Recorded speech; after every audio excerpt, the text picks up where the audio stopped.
expecting, well, there's the power. I was expecting Ned to come running out this morning and shoo off the person that was driving the moth-eaten old red Camry out there.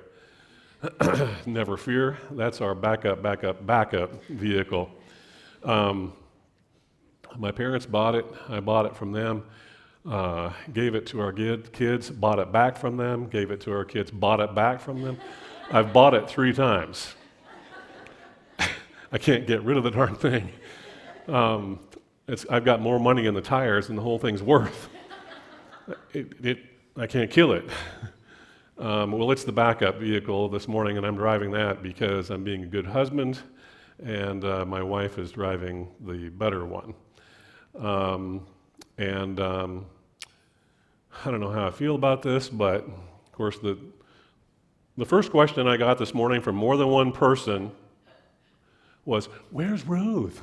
Where's Ruth?" I was like, well, what am I? You know, chopped Vegelinks?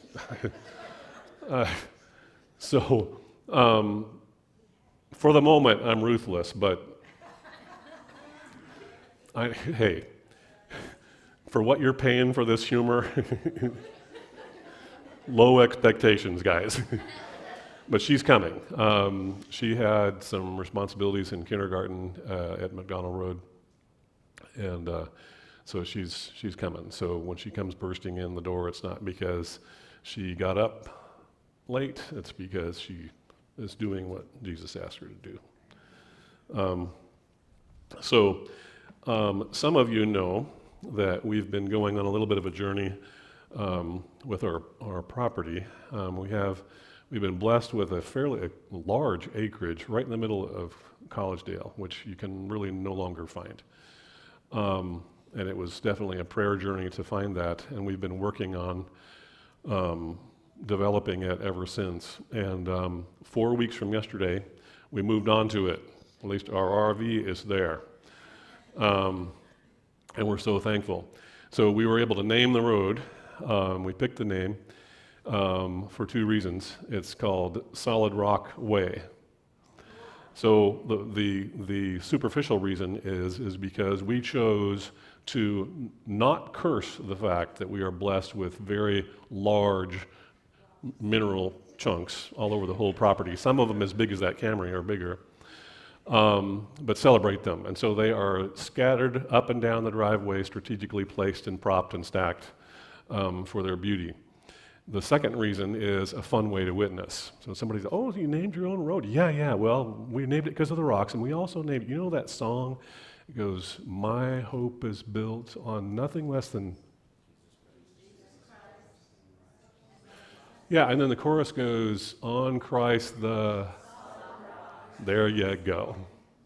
So, we live on solid rock. And the grandkids now, my granddaughter, we've lived next to them, like literally, most of her little life. She's 5 now. And so she thought that would just be always the way it would be. And so when she found out that we were actually not going to be on the same property, she was quite concerned. And she's very communicative. And but now she's happy with where we're living. She loves to go there.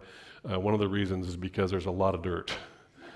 And she loves wearing dresses, but boy, she likes to get in the dirt, and we got a lot of it. And so they all know, and my grandson too, he's 4, they know they're going to Solid Rock. They know the name, they know where they're going, they know who lives there. That's good. I might actually drink some of this today. So, one of the last times I was here, at the end of the sermon, I turned around. I was telling you about how people do that if they're doing 2 different parts in a play. You know, they turn around and they come around, and you're supposed to say, okay, they're a new character now, right?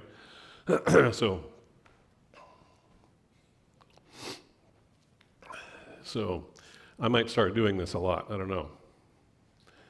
My name is Bob, and I'm a sinner.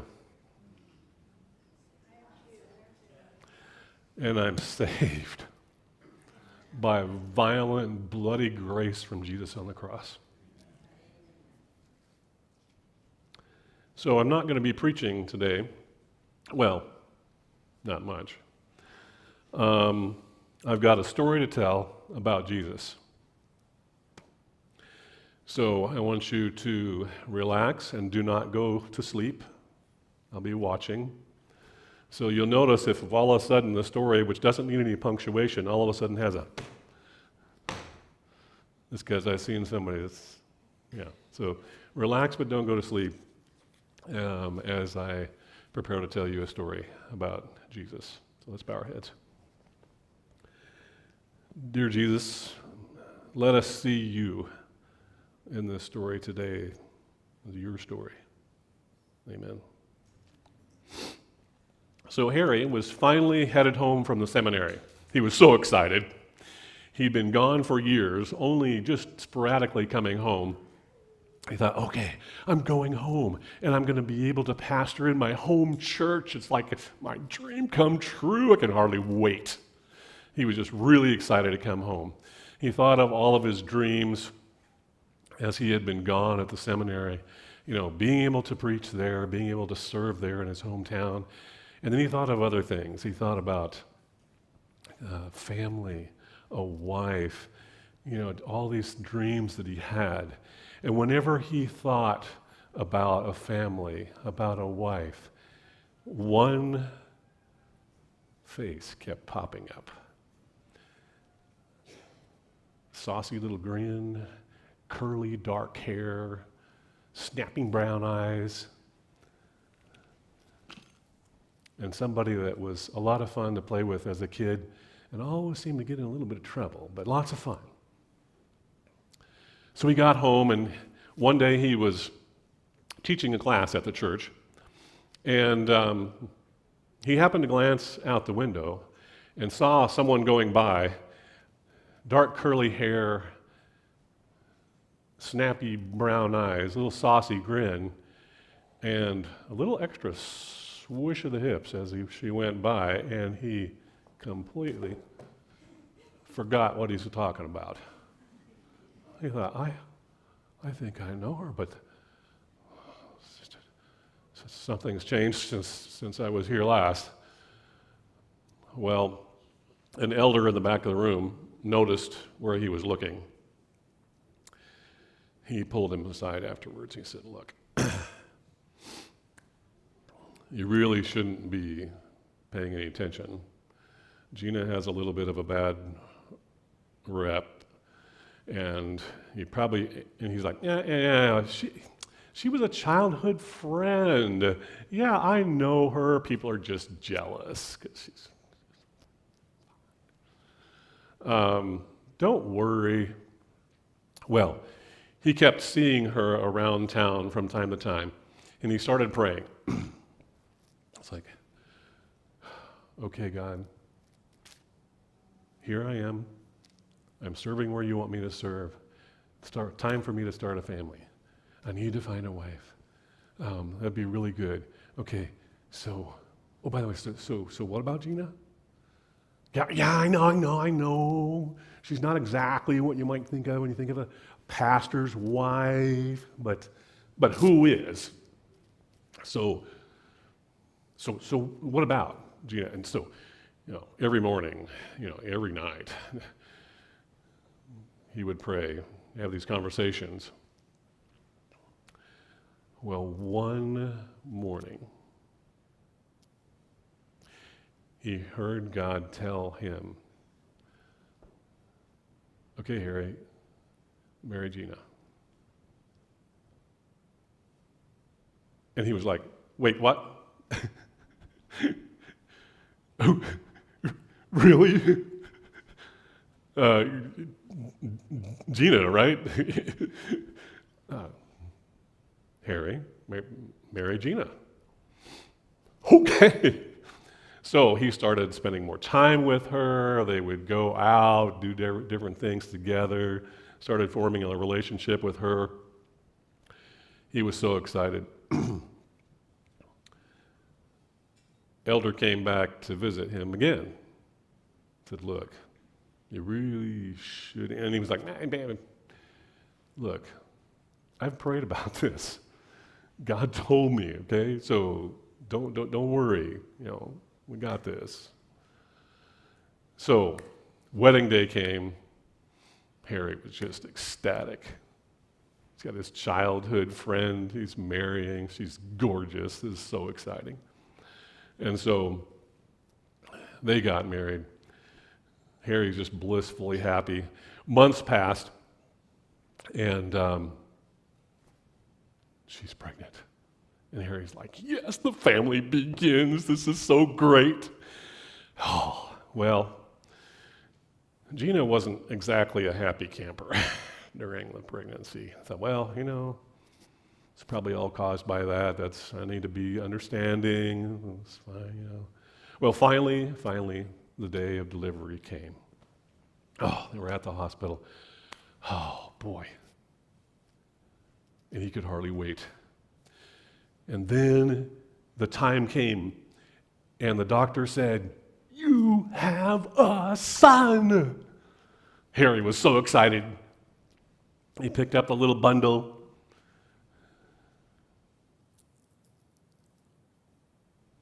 And then he looked down at this newborn, and then looked at his wife, and then looked back at the newborn, wondering why the newborn had red hair.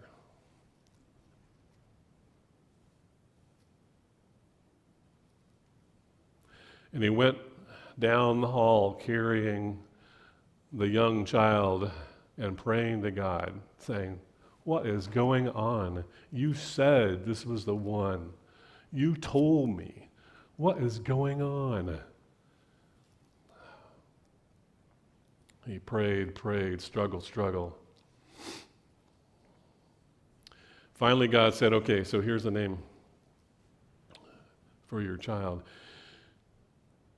And he's like, okay. So he looks up his family roots language. He looks it up. And the name means trouble coming. It's like, great. What? God, really? Really? Thanks. Like, it's not already here? Sure, okay, fine. So Gina comes home from the hospital.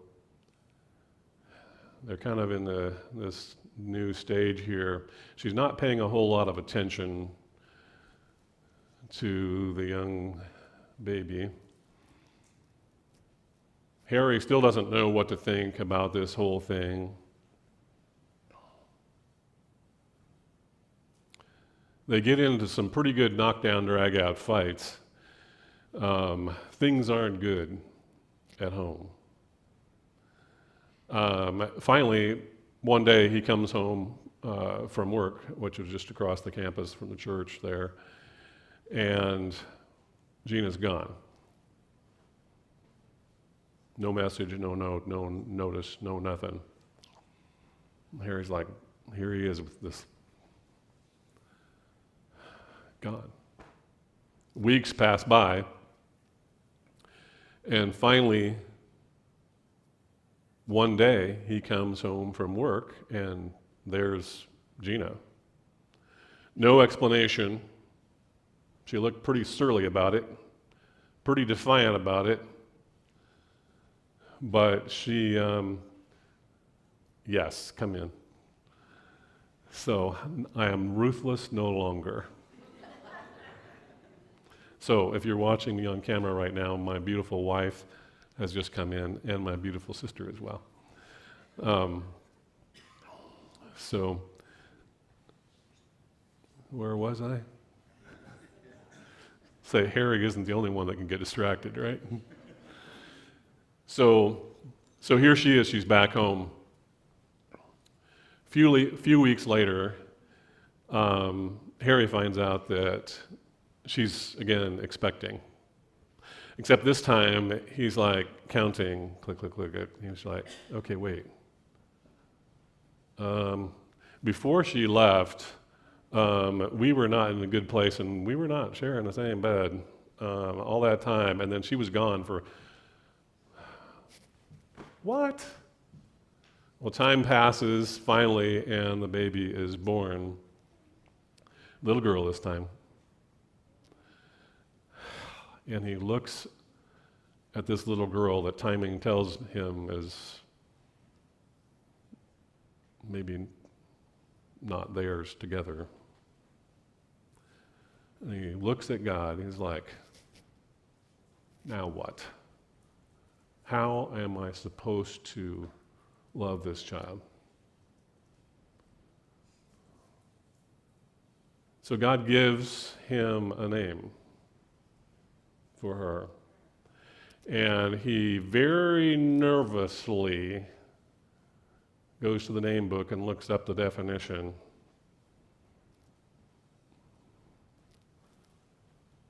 And it means not loved. Oh yeah, really? As if I needed that already? Every time I look at her now, I'm going to think, not loved, yeah? Yeah? Okay, thanks, God.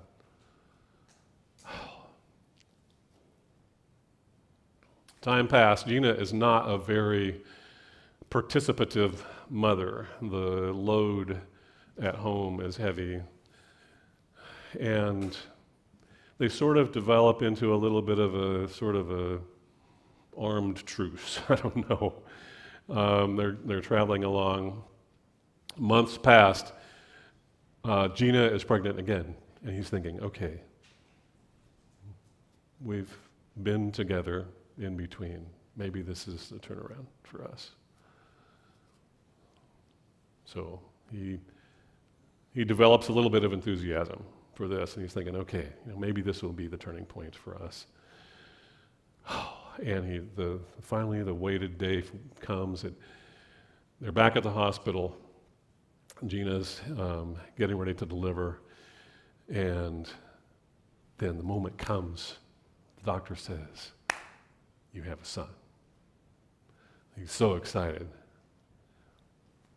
And he picks up the tiny, tiny little thing, and he looks into its eyes and thinks, yeah, maybe this one.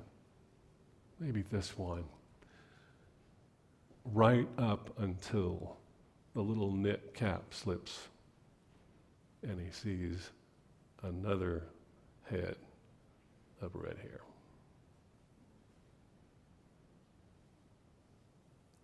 And he walks out of the room. He's like, God, what are you doing to me? What is this? You told me to marry her. You said. God says, well, here's a name. He's like, okay, I know how this goes. But he looks it up. And he sees the words on the page, and his stomach turns, and he can hardly stand it. And the name meant, not mine.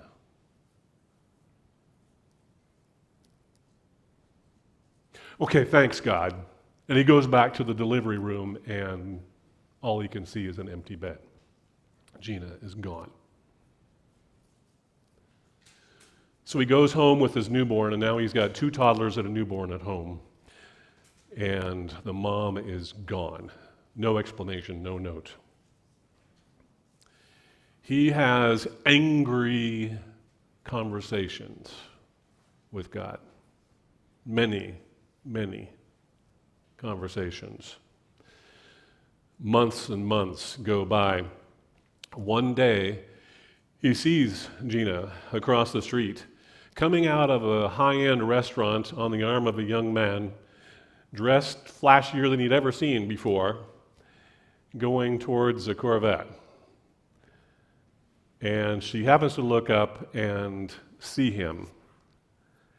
And she gets a very defiant look on her face, turns to the young man, kisses him full on the lips, and slides into the Corvette. So he sees her several times over the next months, always accompanied by another man. Year passes by, another year passes by.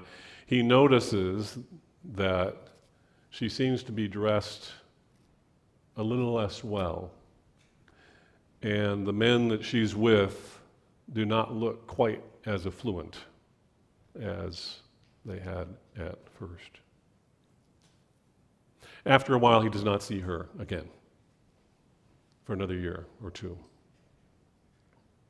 Still has angry conversations with God. Here he is, still a single father with 3 young children at home. Why me, God? You told me. One morning, he hears God speak to him, and God says, "Go find Gina."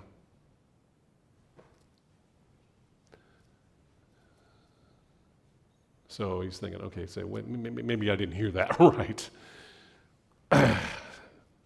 So he's back into his prayer mode the next night, and he hears clearly God saying to him, "Go find Gina." He's like, well, I haven't seen her in a long time. I'll look. Okay. So, missing persons report. Goes to the cops, puts out the report. Nothing happens. Nothing's going on. Pretty soon he says, well, with her kind of sketchy behavior and everything else, okay, maybe I need to try something different. So he talked to the vice cops. He thought, well, maybe in their realm they've somehow run into her somewhere. And so he talks to them. Nothing.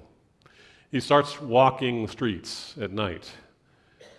He saw many women, none of them Gina.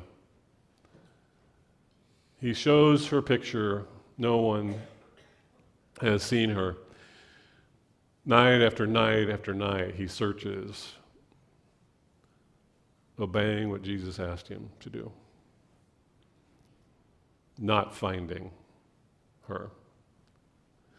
One day, he showed her picture to one more girl, and she said, you know what? I think I saw her at Chains. He was like, Chains? What's Chains? And she said, as she looked at his button-down shirt and khaki pants and sport jacket, nowhere you want to be going. And she walked off. And so the next night, he started asking people, so what's Chains? Where's Chains? Most of the time, the girls would get a very fearful look on their faces and walk off. One day, one night, one girl had mercy on him. I said, yeah, I know where it is. Well, what is it? Well, it's a place where people go to get what they want.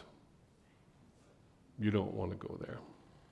Where is it? Well, it's down at the end of an alley down by the river. So the next night he puts on his oldest pair of jeans, t-shirt, hiking boots, and he goes down. The closer he gets to the alley, the worse the streets started to look. He finally finds the alley the girl told him about, very dark. At the end of the alley, way down at the end, he can see a very faint light glowing over a warehouse door, and he makes his way down the alley, takes a deep breath, reaches out to grab the door, turns the door, and screeches open into more darkness inside. He takes a step inside. His eyes start to adjust, but what adjusted first was his other senses. The stench of unwashed bodies, stale cigarette smoke, urine. Not good.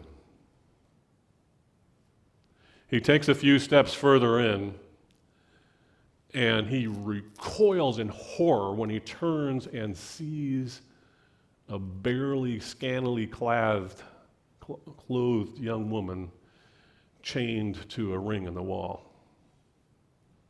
All of a sudden, he senses a presence, and he sees this big hulking figure come out from the other side.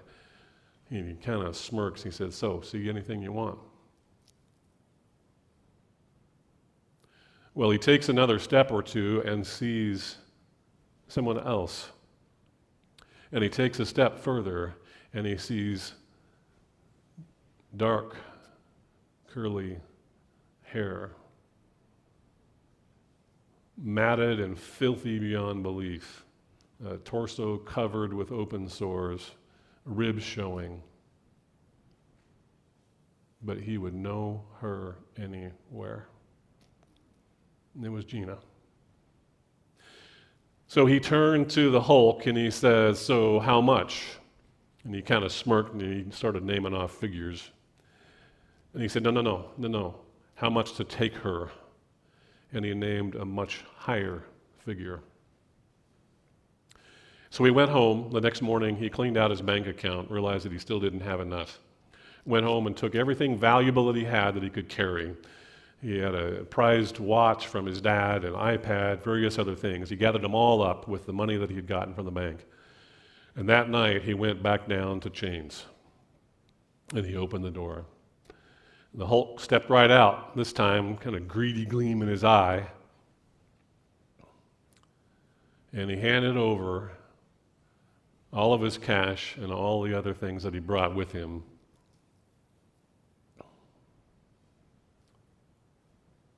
So the Hulk reached into his pocket and pulled a grimy key out and handed it to him and said, "Well, she's all yours. She was about done for anyway." So he takes the key and he walks over, and as his steps approach, he can see her just flinch in fear. But he comes up and struggles with the lock and finally undoes the lock. The chains fall to the ground. He takes a blanket he brought with him and wraps her in the blanket. She does not look up. She's just cowering in fear. And as he wraps her in a blanket, she suddenly just passes out. And he catches her and lifts her up, which was no struggle for her emaciated frame, and walks out the door and all the way back to his car. He places her in the passenger seat, carefully straps her in, and takes her home. He carries her into his bedroom and lays her down on his bed. Goes and pours the tub full of water and takes her and gently places her in the tub.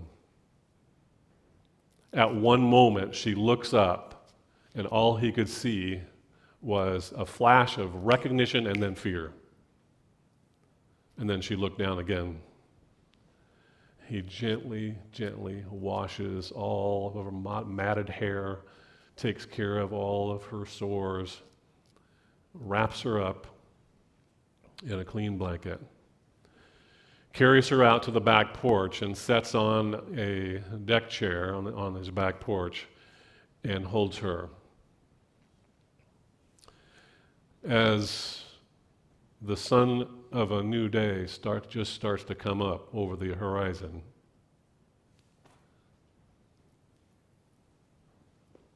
she says, "Why?"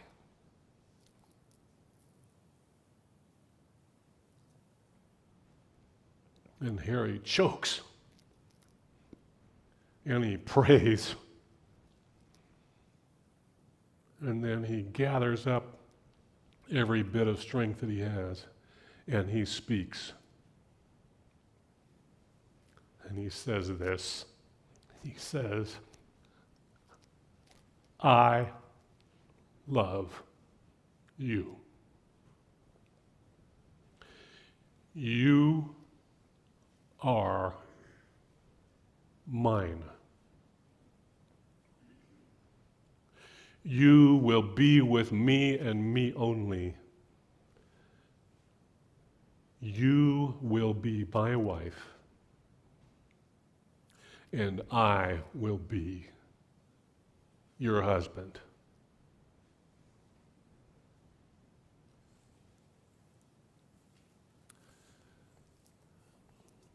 That story, Jesus wrote that story in Harry's life. You can find it in a little book right after the book of Daniel. The characters in the story are not Harry and Gina, they're Hosea and Gomer. You can read the story in there, no less dramatic than mine. But why? Why? Why have such a horrific tale? Hosea loved Jesus.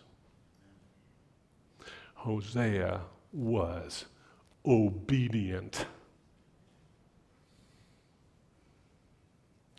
And through Hosea's pain and totally messed up life,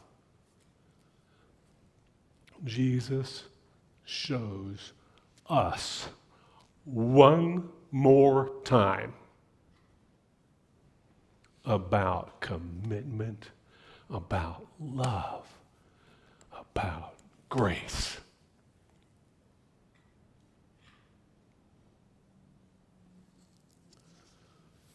Studies show that children need to hear a truth about Jesus 60 times before it sinks in. I don't know about you, but I don't think we're any different.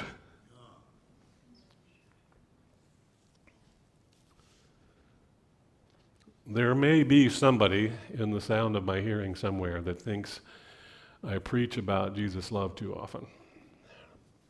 And I have this to say. If you do not find Jesus somewhere when I am speaking, I need to sit down and shut up. I'm just being straight.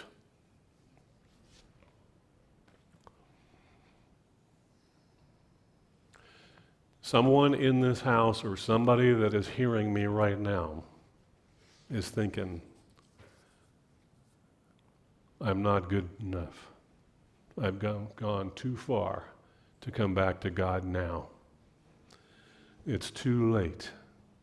And I say it is not too late. Yeah, but you don't know what I've done. No, I don't. But I do know that we all stand equally at the foot of the cross in the need of grace. All. There's a sentence that goes like this somewhere. All our, not yours, mine, all our righteousness is like filthy rags. You know where that's found? Isaiah 64. Isaiah was a contemporary of Hosea. Did you know that?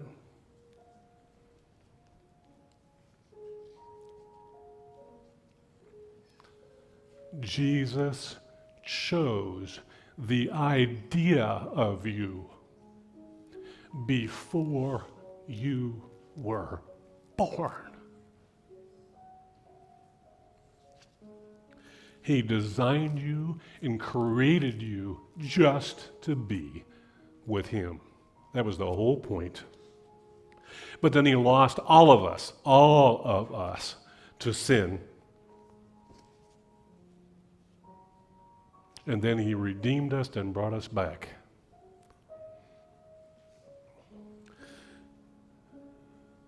I was His twice. Once because He created me. Once because He bought me back. His choice. You know, Jesus hates sin. Hates sin. You know why? Because sin separates. It separates us from Him. It separates our relationships.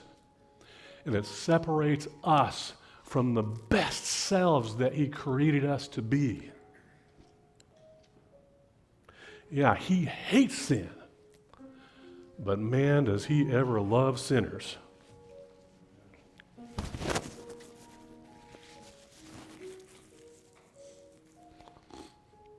He loves them to death.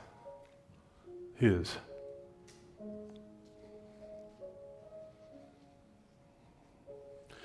There may be one person that was within the sound of my voice somewhere right now who's not a Jesus follower. Or maybe you were, but you're not now.